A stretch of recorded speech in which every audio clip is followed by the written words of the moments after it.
कुछ कहानियां केवल कैलेंडर का हिस्सा नहीं होती, बल्कि वे देश के गौरव, त्याग और बलिदान की अमर गाथा बन जाती है।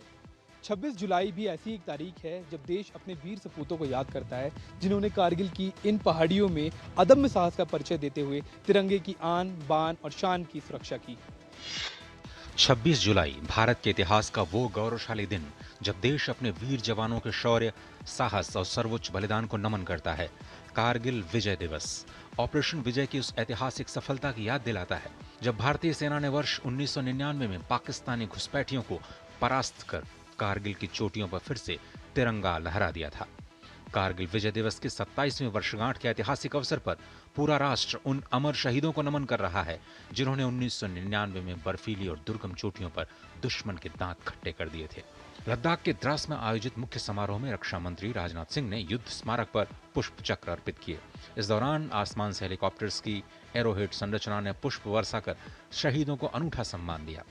पाकिस्तान ने इस समय आतंकवाद को अपनी सरकारी नीति का एक हिस्सा बना लिया है और वहां पर मिलिट्री और मिलिटेंट्स के बीच का फर्क पूरी तरह से समाप्त हो चुका है।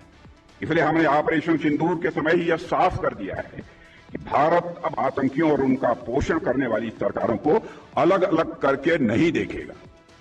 इस बीच राष्ट्रपति द्रौपदी मुर्मू ने कारगिल विजय दिवस पर वीर शहीदों को श्रद्धांजलि अर्पित की। वहीं उपराष्ट्रपति ने भी कारगिल विजय दिवस पर देश के वीर सैनिकों को नमन किया। इसके अलावा प्रधानमंत्री नरेंद्र मोदी ने भी कारगिल के वीरों को याद करते हुए कहा, कारगिल विजय दिवस पर राष्ट्र अपने वीर सैनिकों के अद्भुत साहस और भारत की सुरक्षा के प्रति उनके समर्पण के लिए कृतज्ञता व्यक्त करता है। बहरहाल कारगिल की यह जीत केवल एक सैन्य सफलता नहीं, बल्कि भारत की अटूट राष्ट्रीय एकता और पराक्रम का प्रतीक है। कारगिल की इन चोटियों पर आज भी गूंजती है उन वीर जवानों के साहस की कहानी, जिन्होंने अपने अदम्य हौसले से दुश्मन के मंसूबों को ध्वस्त कर दिया। ये जीत सिर्फ एक युद्ध की विजय नहीं थी, बल्कि देश की अखंडता, एकता और आत्मविश्वास की भी विजय थी।